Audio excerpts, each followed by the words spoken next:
Story officially চ্যানেলে আপনাদের প্রত্যেককে স্বাগত।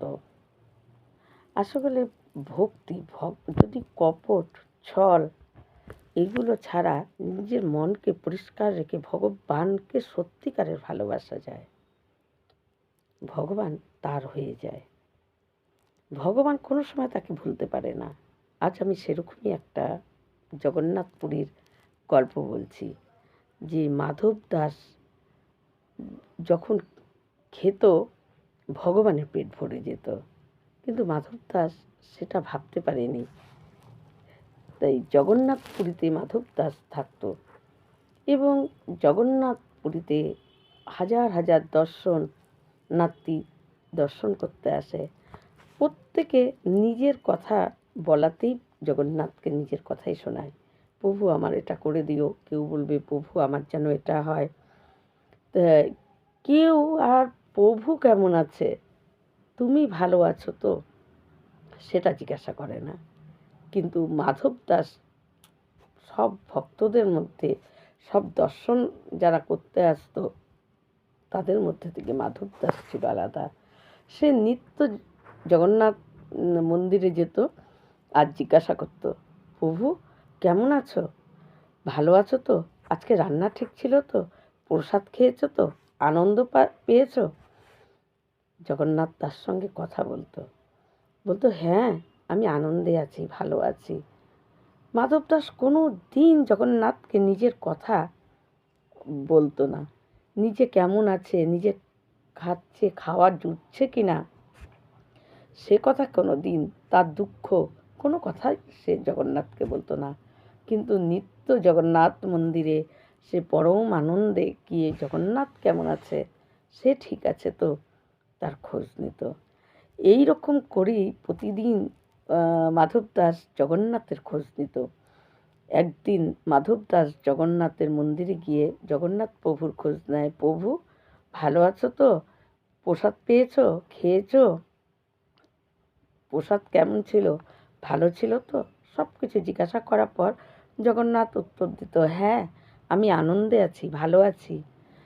এগুলো বলতো মাধব দাসকে। মাধব দাস সেদিনকে বলে যে প্রভুকে সমস্ত কিছু জিজ্ঞাসা করার পর মাধব দাস বলে, প্রভু আজকে আমার মনের মধ্যে একটা ইচ্ছা আসছে, সেই ইচ্ছাটা তোমাকে বলছি। জগন্নাথ অমনি বলে, আরে কি ইচ্ছা বলো শুনি। বলে যে প্রভু আমার মনের খুব ইচ্ছা হচ্ছে আমি বৃন্দাবন ধাম দর্শন করতে যাব। যেই না এই কথা বলছে জগন্নাথ চুপ হয়ে আছে। তখন মাধব দাস বলে, আরে প্রভু তুমি চুপ হয়ে গেলে কেন, কিছু বলো। তখন জগন্নাথ বলে যে কি বলবো, বৃন্দাবনে যাচ্ছ, এটাতে তো না করার কিছু নেই। বৃন্দাবনে যদি কেউ যেতে চায় তাকে কোনো সময় বাধা দিতে নেই। কিন্তু বৃন্দাবন যাওয়ার তখন সেরকম কোনো গাড়ি ঘোড়া ছিল না, তাই বৃন্দাবন যেতে গেলে হেঁটে যেতে হতো। আর বৃন্দাবনে হেঁটে যেতে যেতে বৃন্দাবনে পৌঁছাতে মাধব দাসের প্রায় 1 মাস লেগে যাবে। আবার ওখানে গিয়ে থাকবে, সব কিছু ঘুরে দেখবে, তারপরে আবার পুরীতে আসতে আবার 1 মাস, এই করে করে প্রায় 6 মাস লেগেই যাবে। তাই জগন্নাথ প্রভু বলছে যে আমি আনন্দ করব তোমার এই কথায় না দুঃখ করব, আমি সেটাই বুঝে পাচ্ছি না মাধব। তখন মাধব বলে, কেন প্রভু।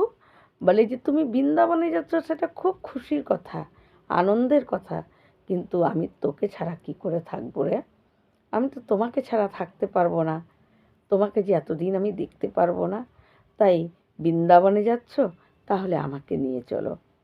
মাধব দাস বলে, প্রভু তোমাকে আমি কি করে বৃন্দাবনে নিয়ে যাব, তুমি খুব ভারী, তোমাকে একা উঠানোই যায় না। এটা 1 নম্বর গেল। আর 2 নম্বর দেখো আমার খিদে টিদে পায় না, আমি 7 দিন না খেয়ে থাকতে পারি, আমার কোনো খাওয়ার এই সময় খাওয়ার লাগবে এরকম খিদেও আমার পায় না, আমি যেমন তেমন করে পথ চলতে পারবো, কিন্তু তুমি কি করে পারবে, তোমাকে 8 বার আমি কি করে খেতে দেবো বলো রাস্তায়, বন জঙ্গল মাঠ ঘাট পেরিয়ে পেরিয়ে হাঁটতে হাঁটতে বৃন্দাবনে যেতে হবে। তা তোমার যে খিদা পাবে, তখন তোমাকে আমি কি খেতে দেব? আমি রাস্তাঘাটে তো কোনো খাওয়ার সেরকমভাবে জোগাড় করতে পারবো না, তাই তোমাকে আমি নিয়ে যেতে পারবো না। তখন জগন্নাথ আর কিছু বলে না। তারপর মাধব দাস পরের দিন জগন্নাথকে বলে যে, প্রভু আমি বৃন্দাবন দর্শন করতে যাচ্ছি, তুমি ভালো থেকো, তুমি আনন্দে থেকো, প্রসাদ খেও, এগুলো সব বলে টলে সে যাচ্ছে। আসলে ভগবান খুব আনন্দ পায় যদি ভগবানকে কোনো বৈষ্ণব কোনো ভক্ত গিয়ে ভগবানের খোঁজ নেয়।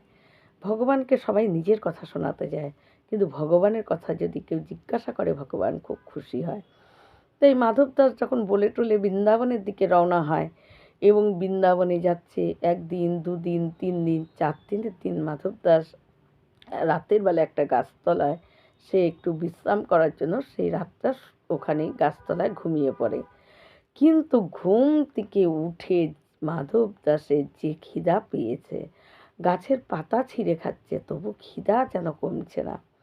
খাওয়ার জন্য এক পাও হাঁটতে পারছে না, খিদায় অস্থির। মাধব দাস তখন মনে মনে ভাবছে যে আমার তো এরকম খিদা পায় না, আমার এত খিদা পেয়েছে কেন? আমি তো মানে না খেলে আমার হবেই না, আমার কিছু খেতেই লাগবে, কিন্তু কি খাবো? এই করতে করতে সে একটা বাড়ি দেখে। সেই বাড়িতে ঢুকে দেখে যে একজন বৃদ্ধা। সেই বৃদ্ধাকে বলে যে, আপনি কোনো না করবেন না, আপনার ঘরে বাসি খাবার থাক, বাসি রুটি থাক, যাই থাক, আমাকে একটু খাবার দিন। আমি না খেলে আর থাকতেই পারছি না, আমার এত খিদা পেয়েছে, আপনার যা আছে তাই দিন। তখন সেই বৃদ্ধা বলে যে, ঠিক আছে, তুমি বসো, আমি তোমাকে দিচ্ছি। বলছে, আমি কিন্তু অপেক্ষা করতে পারবো না, আমার এতটা খিদা পেয়েছে, আপনার যা আছে তাই দিন। বৃদ্ধা তখন তাকে ভাত ডাল একটু সবজি দেয় এবং ওই মাধব দাস সেই বৃদ্ধা যখন ভাত ডাল সবজি দেয় সেটা সে মানে তাড়াতাড়ি করে খাচ্ছে, খেয়ে নিচ্ছে। তখন বৃদ্ধা বলে, আরে তুমি কেমন? বলছে, কেন? তোমার পাশে ওই ছোট্ট বালকটা তোমার খাওয়া দেখছে, তুমি তাকে একটু দু একবার মুখে দিয়ে দিতে পারছো না? তখন মাধব দাস বলে, না আমি তো একাই এসেছি, আমি তো কোনো বালককে নিয়ে আসিনি। বলে কি যে, আরে তোমার পাশে বসে আছে, তুমি আনোনি তো কে আনছে? তুমি ওকে একবারও খাওয়াচ্ছ না, তুমি নিজেই খেয়ে যাচ্ছ, একটু ওর মুখে দাও। তখন মাধব দাস বলে যে বৃদ্ধাকে যে, ওই বালকটি দেখতে কেমন? তখন বলে কি, বালকটি নীল বর্ণ, খুব বড় বড় চোখ, অপূর্ব দেখতে। তখন মাধব দাস বুঝতে পারে যে এটা আর কেউ না, জগন্নাথ।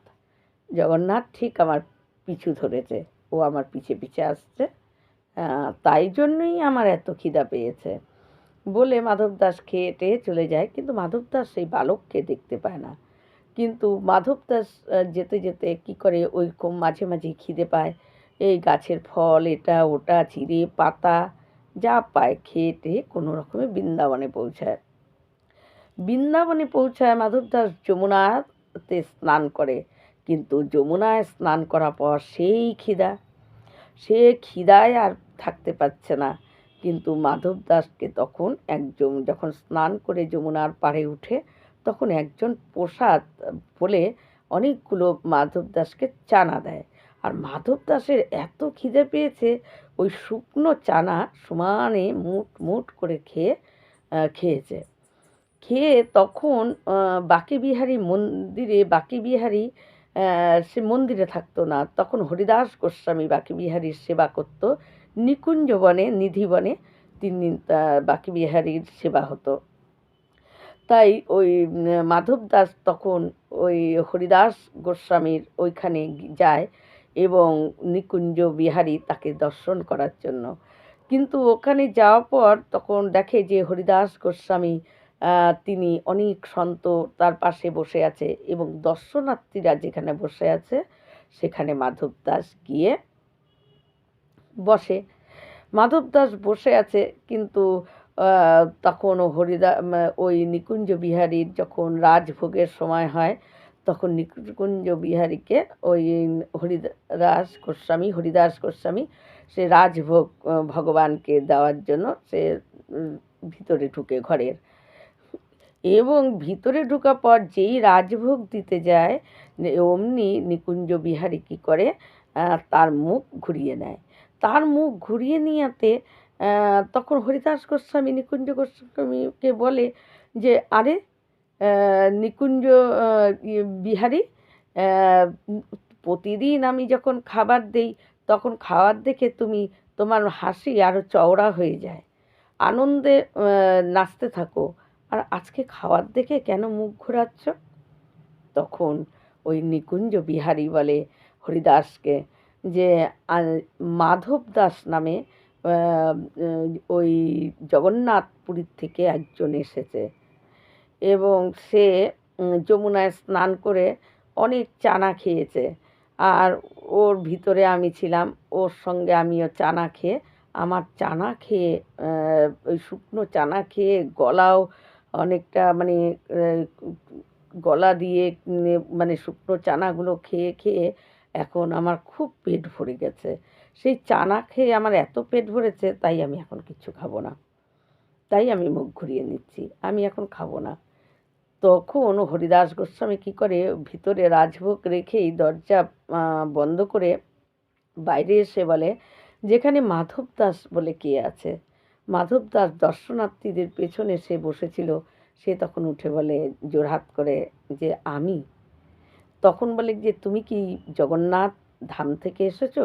বলে যে হ্যাঁ, আমি জগন্নাথ ধাম থেকেই এসেছি।